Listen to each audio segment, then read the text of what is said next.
আমি আজকে কাঁচা আমের শরবত বানাচ্ছি। দেখেন, এখানে আমি আমটা ছোট ছোট করে কিউট করে কেটে নিয়েছি। দুটা নিয়েছি, বেশি নিয়ে নাই। এখানে নিলাম ধনিয়া পাতা,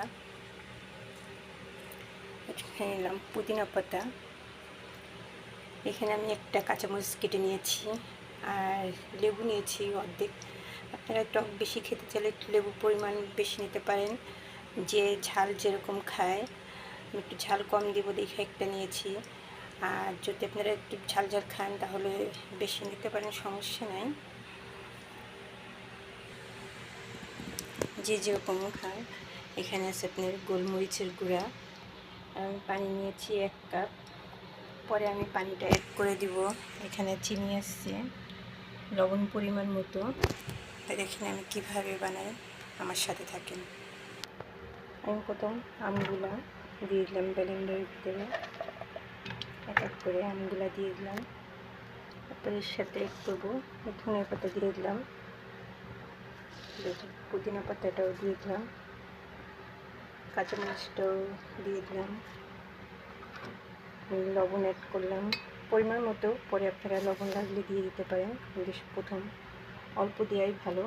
সাথে আমি গোলমরিচটা নিয়ে নিলাম, কেন গোলমরিচটা আমি অল্প দিলাম।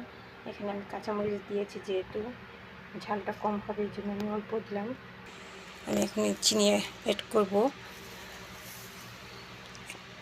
1 কাপ চিনি দিয়ে দিলাম।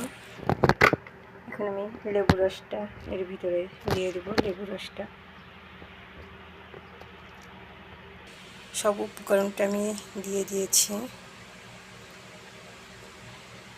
লেবুটা দিলে ফ্লেভার টক টক লাগে। আমি এখন সাথে পানিটা অ্যাড করে দেবো। প্রথম পানিটা একটু অল্প দিলে ব্লেন্ডারটা করতে সুন্দর হয়, সুবিধা হয়, নিপিস হয়ে যায়।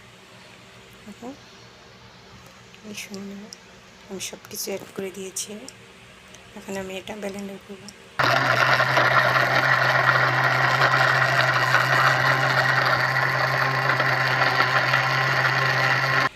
ব্লেন্ডারটা হয়ে গেছে, আমি এখন এই যে নামিয়ে ফেললাম। দেখেন কি সুন্দর ব্লেন্ডার হয়ে গেছে, একবারে নিপিস হয়ে গেছে। আমি আপনাদের পরিবেশন করে দেখাচ্ছি ঢেলে।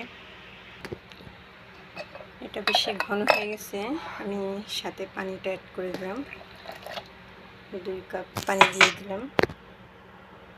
বেশি ঘন আবার ভালো লাগে না।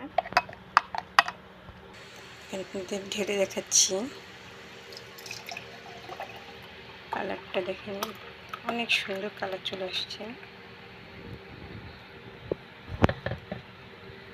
গরমের ভিতরে এরকম কাঁচা আমের শরবতটা খুব উপকার শরীরের দিকে, স্বাস্থ্যের দিকে।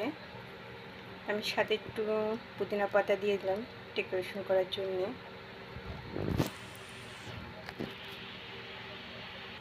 কি সুন্দর একটা বাইরের অস্থির একটা সুন্দর ডেকোরেশন হয়ে গেল। এগুলো বাচ্চাদেরও খেতে দিতে পারবেন, শরীরের জন্য, স্বাস্থ্যের জন্য। গরমের দিনে আপনি সাথে আইস দিয়ে নিতে পারবেন ঠান্ডা। আমি একটু খেয়ে দেখি, ট্রাই করে আপনাদের দেখাই কেমন হলো।